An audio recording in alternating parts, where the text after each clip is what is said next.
Good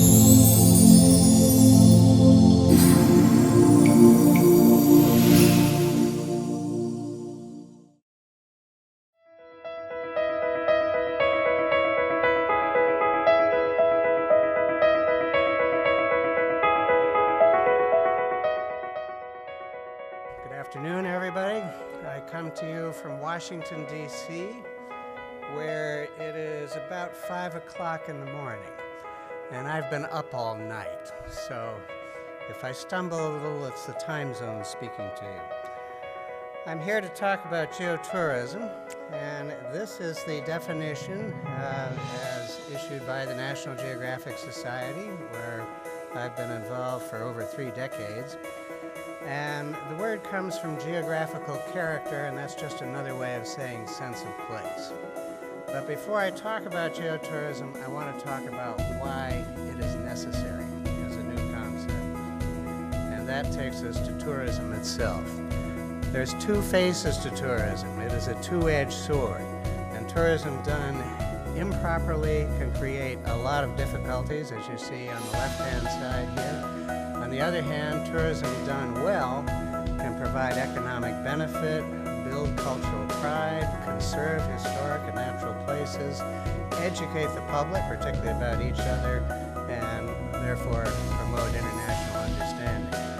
And the other important thing about tourism is that it is enormous now. By some counts, travel and tourism is the largest industry in the world. It's certainly one of the top 3. Keeps growing no matter what. What you see here is the growth of international arrivals since 1990, and despite terrorism and disease and financial crises, the trend continues straight upward. Last year, for the first time, over 1 billion people crossed an international border in 1 year, and it goes up still more again this year. Who are all these people? Well, here's a few of them getting off cruise ships in Phillipsburg, St. Martin, that's an island in the Caribbean, and those ships together hold more people than the population of the town they are visiting. And this creates a drastic change in sense of place, because you cannot flood a small port with so many people without changing its character. And we're just getting started. According to the CEO of the World Travel and Tourism Council, by 2050, there'll be over 3 billion affluent people, and most of them are going to want to travel. And obviously, the places they are going to are the same size they were back in the 1950s when the tourism boom first began. And by the way, we're just talking about international travel. You can multiply this figure by 4 or 5 to get the number of trips happening every year inside countries. So it is a huge amount of movement. It's a kind of temporary diaspora that we call holiday. And this means that places are at risk. Destinations are at risk. This is a photo composite here, which was done by National Geographic Traveler, but if you've ever been to the Acropolis when there are 4 cruise ships in the Piraeus, it looks pretty much like that. Nature is at risk, not just from tourism, of course, but from various other pressures. Culture is at risk. This is the last shaman of the Lacandon tribe in Chiapas, Mexico. When he dies, his knowledge dies with him. Shorelines are at risk in the United States and Mexico here, with increasing development, a lot of it not very responsibly. Beauty is at risk. Look at these pictures from all over the world. It's the same look. Giant commercial signs outside virtually every city in the world now, and that includes KL.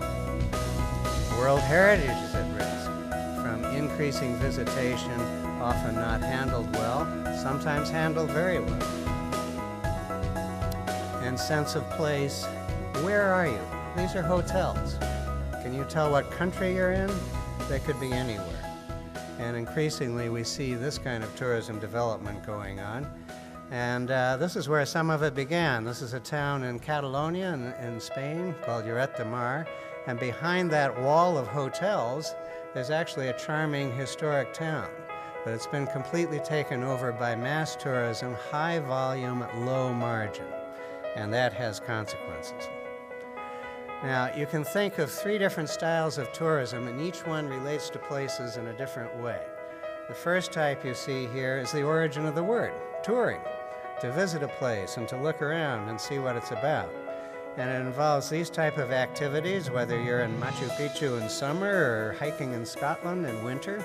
You're going all over the country, and it has these characteristics. The impact of the tourist is diffused through the whole area. It supports small businesses. It's good for the local economy. It does require protecting what tourists are coming to see. R&R tourism, that stands for rest and recreation.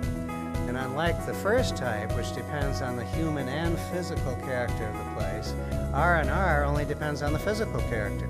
You've got to have the beaches, you've got to have the ski slopes, but the human side of the equation is purely optional. It has these characteristics. It tends to sprawl, particularly along seacoasts or attractive mountain areas. That means there's environmental impacts. But there is an opportunity with this type of tourism to bring in the human factor by the way you design a resort, by what sort of food it serves, what art is on the wall, what sort of entertainment there is in the evening. So it is perfectly possible to add the human factor if you want to.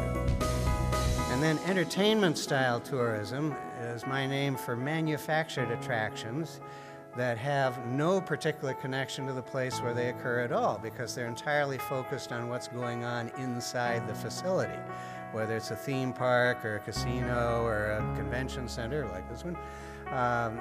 This sort of tourism can occur anywhere because it is completely independent of the locale.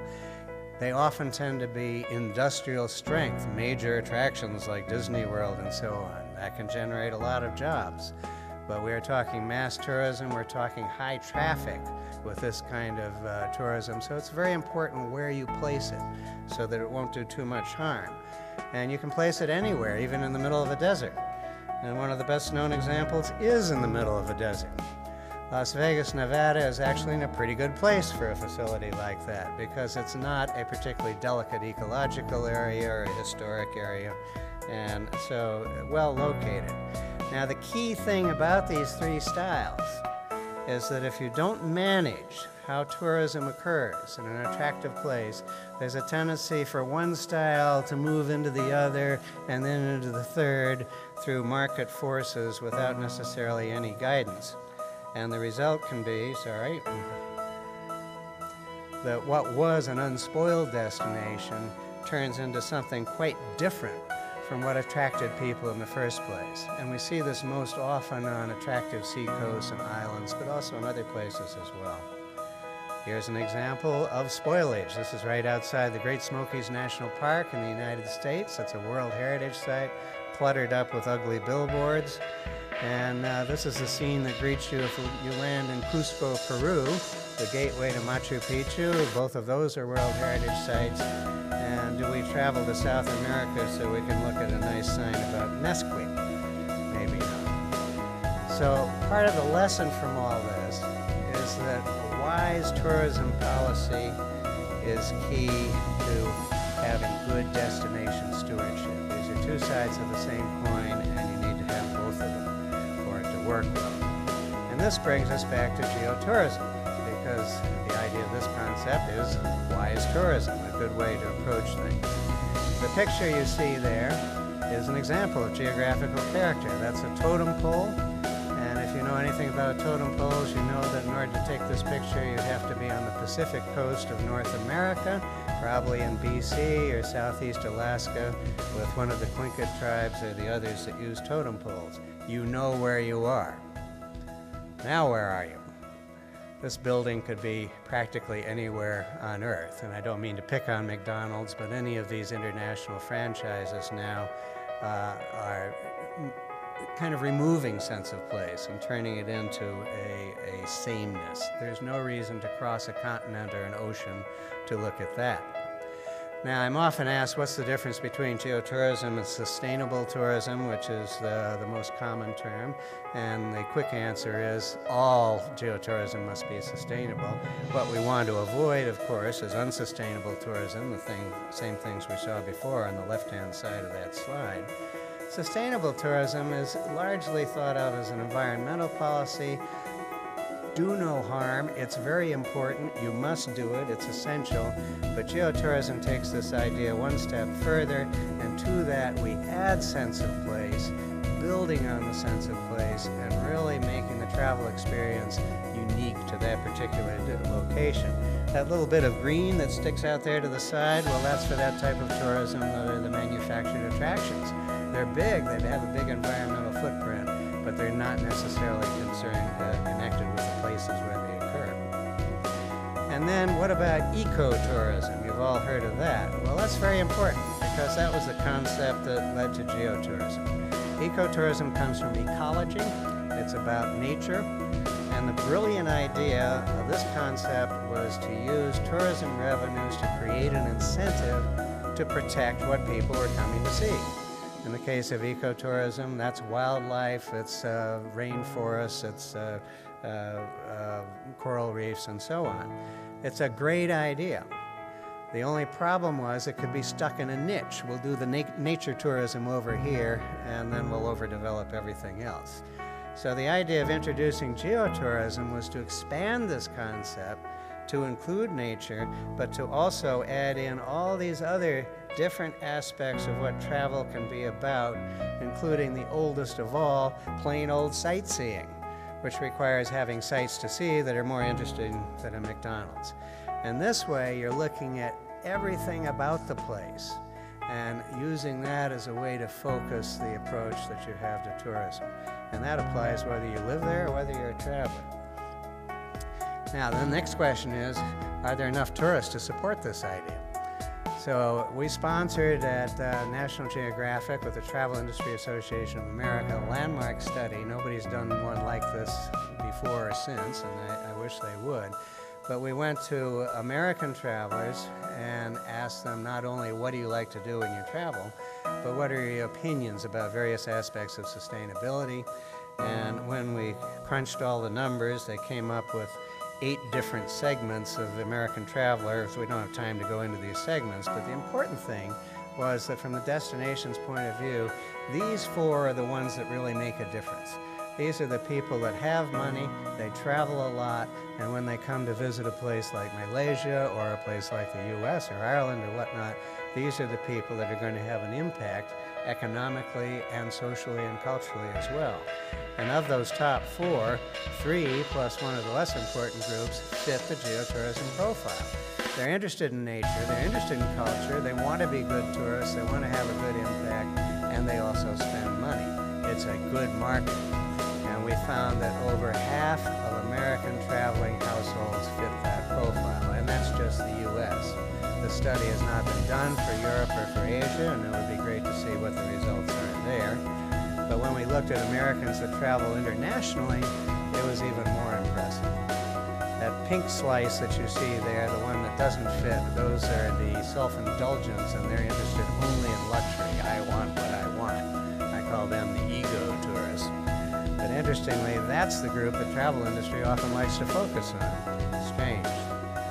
What's geographical character? It's all these different things that go into making a place a place. These are just scenes from around the world. Flora and fauna, the basis of ecotourism. Scenery, incredibly important. In our study, that was listed as the most important thing people wanted when they traveled, was to see beautiful scenery. History, archaeology, geology. And sometimes you'll hear the word geotourism used, particularly in connection with UNESCO geoparks, as meaning geological tourism. That, of course, is a very small niche, but it fits very nicely into the larger description. So we've agreed that anyone who wants to add geology to the definition, please feel free to do so. Food, a great way to learn about places. Not only to have the experience, but what's the history of the food? Why is it grown there? Why is it hunted there? Spiritual places, increasingly important in today's travel world. Traditional architecture, local music, dance, local crafts, arts, all these are different aspects of what makes one place different from another. And on top of that, they tend to be supported by local civic organizations and small and medium-sized businesses.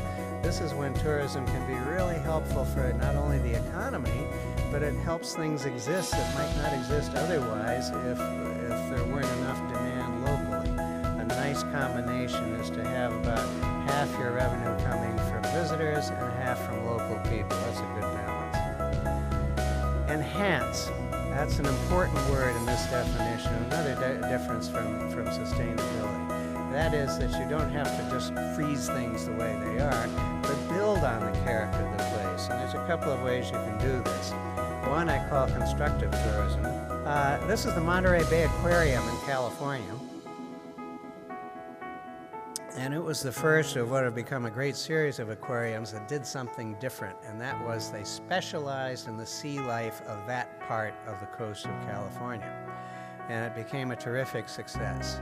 So this was creating something that hadn't been there before, but which was completely keyed to the nature of that place. Restorative tourism is another way to look at enhancement, and that is to bring back to life or to protect something that might otherwise disappear. This is a tiny little business. It's a cafe in backcountry Honduras, and the lady standing there is the owner, and she has recreated a classic Maya experience. Classic Maya food, the way it was prepared hundreds of years ago, on plates made in the classic Maya way, and even the stain you see on the wall is taken from the Maya stains found in tombs. So she's created a special experience unique to that location, and is making a profit at it. And this takes us to the value of saving history. This is an important part of the geotourism concept because this is what helps make one place different from another, and it helps you tell the story of a place. And on top of that, particularly in a world now where there's so much eagerness to knock down old buildings and put up new stuff, which looks an awful lot like the new stuff in the next city in the next country, it is not only efficient to remodel or renovate a historic structure, it has a lower environmental footprint, and it's more interesting from a tourism point of view. This is a hacienda in the Sacred Valley of Peru on the way to Machu Picchu, now readapted as a hotel, and not a terribly expensive one, about medium range. I stayed there, and it was fun. It felt like I was in Peru. This is the district Xintiandi in Shanghai, one of the last places that has not been knocked down, but which was refurbished, and it's now one of the most popular places in the city to visit because it's got a feeling of history to it, despite that international logo on top of the building. And the well-being of local residents, the most important part of the concept. Vendors like this one in Old Town Santo Domingo in the Dominican Republic need to benefit from tourism so that they value what people are coming to see. In his case, the surrounding old buildings of the city. And tourism can help enrich the locality. This is an organic market in a town called Fernie in British Columbia, and it's owned by a local farmer. And 80% of his business there comes from tourists. It's a beautiful mountain area, there's skiing and whatnot. The other 20% come from local people. That business could not exist if it weren't for tourists, but the local people get the benefit of it. And on top of that, the farmer says he makes more money from the market than he does from the rest of his farm. So to employ the geotourism strategy on a destination-wide basis, you want to have these 4 lines of activity going on all the time, but there's a kind of logical firing order here. Identify what you've got. What are the geotourism assets? And you can always find new ones as you learn more and more about your own place. Plan how to sustain them. That comes before development.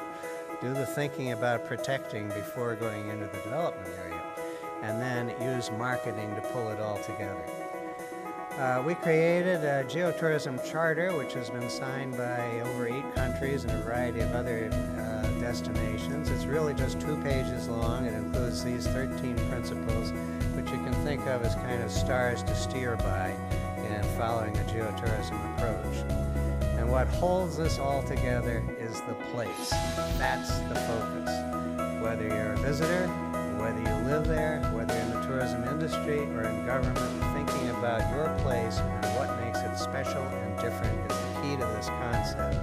That brings tourism people to the table because you are differentiating the market. You've got something nobody else has. It's good for tourists because they have stories to tell when they go home. And we know from our research that word of mouth is one of the most important ways that people decide where they're going to go on holiday. for local people, they're getting a good economic revenue flow, and they're also building pride in what they've got. And with all those things in place, the politicians now have a place to stand. We're talking about our place and everything about it that's special. And that leads to what I would call a constituency of stewardship, where we're taking good care of the location and we're having a good economic benefit from tourism without overdoing it. A few examples of some good practices from around the world, and you'll see there's a kind of sequence now in the tourism field moving from sustainable businesses to entire sustainable destinations. One thing with resorts is to make sure they're benefiting the community. This is one of the El Nido resorts in the Philippines. Just won an award from the World Travel and Tourism Council because it benefits local communities, it protects habitats, cultural heritage, and it hires locally. That's good resort policy. And the architecture is suitable. Now, what about big international chains? We worked with the Intercontinental Hotel Group for a while, and this one's tough. This is like changing the course of an aircraft carrier. These are big places. But one slogan they come up with is, "It's our product," by which they mean the destination. Naturally, we want to protect it. In this case, a temple outside of Hanoi. And here's an interesting problem. Now, this is as generic a hotel as you could ask for. You can't tell where that is. As it happens, it's in a horrible location. It's an airport hotel outside of Johannesburg. How can you get any sense of place into something like that? And the answer is you bring in the people. In this case, local artisans who came in with their crafts, and they set them up in the lobby so that you can meet local people, learn about what they're doing, maybe buy something on your way somewhere else, as everybody staying in a hotel like that is. Namibia is really doing some interesting things now, working with local communities, creating nature conservancies with the local communities, protecting wildlife habitat, but bringing tourism revenue now to almost 500,000 people through a whole variety of joint venture eco-lodges and camps. It's been very successful, created lots of jobs, and brought in lots of money. And it's all authentic. It feels like you're in Namibia. Barcelona now is a major city, just became the first biosphere world-class destination, and it is now working to become both more sustainable and more authentic, more Barcelona-y, if you will. And the country of Bhutan, which has become famous for gross national happiness, but they're doing what they're talking about: equitable social and economic policies, preserving culture and the environment, good governance, and they too have won a World Travel and Tourism Council award. National Geographic, under my watch, has done and continues to do what we call geotourism map guide projects. I'll buzz through this quite quickly here because we're running out of time. But one of the things that we ask now, and which I think is a good idea no matter what you're doing, is to create what we call a Geotourism Stewardship Council. You can call it whatever you want.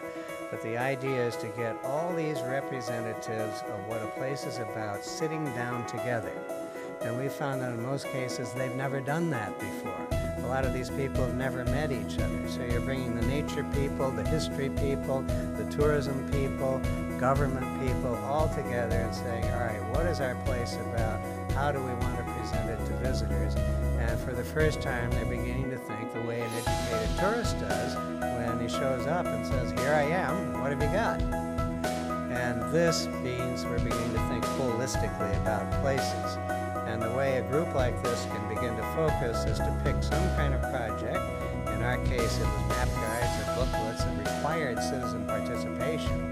National Geographic knows how to do a map, but in this case, we're asking everybody, what do you think should be on this map? How do you think tourism should be managed in your place? And increasingly now, we're looking at social media methods for doing this through crowdsourcing and crowdfunding. The key thing is it has to have a deadline, so that people know they've got to do something by a certain amount of time. And this can begin to coalesce awareness of what your place is all about. This is a quick example, transborder example from North America. It involved the U.S. state of Montana and 2 Canadian provinces, Alberta and British Columbia, and they call this area the crown of the continent, where the Rockies cross the international border. And the project there, which has been very successful, here's the council at work on the map guide, has really raised local awareness and self-identity as the crown of the continent. It's a branding exercise, basically, done by local people from the bottom up, not top down. And the public can participate online or in person, again, in what goes on the website or on the physical map. Does this pay off? Montana did a study. The state of Montana has adopted geotourism as their policy and found that the more geotouristic the opinions of the traveler, matching it up with the old geographic survey, the more they were spending. I love that study. What happy news. So the concept has been catching on, and most recently last month, the gathered tourism ministers of the Organization of American States in Honduras declared that geotourism was the approach that they thought the countries of Latin America and the Caribbean should follow from this point on. Now the question is, will they? It's interesting, it's changing the paradigm, but that's the hope. What's coming up next? We want to change the paradigm and look at different ways to do tourism that go beyond just industrial strength resorts and theme parks. But that is the default. That's what people are used to. That's proven to work, at least to an extent, and so it's going to be a major trend. But we're looking at sustainability is growing. We're moving from thinking just about tourism businesses to entire destinations, better use of social media and social entrepreneurship. This is an example from Montreal, Canada, where they have now done the 4th edition of Geotourism magazine for Montreal. It's done almost entirely by volunteers, and you can think of it as the social responsibility side of tourism promotion. And the fun thing about this is that while a magazine is oriented at visitors, almost half the readers are Montrealers who have discovered things about their own city that they didn't know. And increasingly, we'll be seeing a lot of this happening through these. Already, we're getting information downloaded, but now there's an opportunity to ask the travelers, what do you think? How are we doing? And that, I think, will be a future way of seeing things. I'm going to end with this example from an island I had never heard of off the coast of Newfoundland. And this is a great example of a geotourism project using enhancement. Fogo Island is a poor fishing community. It's got bad weather, and of course the Newfoundland fisheries have suffered from the loss of cod. And so they decided, with the leadership of a local philanthropist, to build on the nature of Fogo Island to create something new. And here's how they're doing it. These are traditional fishing stages, they call them, of the outports of Newfoundland, and they've used that to inspire a brand new architecture designed to be artist studios, so that you can come and rent one of these and create something while you watch the icebergs float by. And they have created a hotel. I don't have a picture of that, which is along the same lines. And then they've taken local craft skills, which are building wooden boats, and changing that now to building modern furniture, using the same skills, the same people. It's all true to Fogo Island, and yet it's something new. And the restaurant there, which is a high-end restaurant, worked with fishermen to introduce a new way to fish for cod called cod pot. It's more sustainable. And they told one fisherman, we will pay you twice what you normally get for your fish if you'll use this method of fishing. And it worked. And then the next fisherman started doing that, and the next. And now they've changed the way they fish for cod there by being led by an incentive by a high-end restaurant, which, by the way, hires local people and trains them how to be very good waiters and cooks. So the geotourism goal, use it to sustain or enhance the character of your place, and then decide how you're going to do that. Who, when. And so my message for this group, and my hope is in the future as we look forward to more focus on sense of place, is pay attention to tourism. If you don't take charge of it, somebody else will. And and they'll have their interests first, not necessarily yours. Promote the geotourism approach. Encourage holistic thinking about places, just what this meeting is all about. And then build civil institutions that think that way, like the geotourism councils. Government can help, but it's not the whole solution. We need civil society, we need the private sector as well. Thanks very much.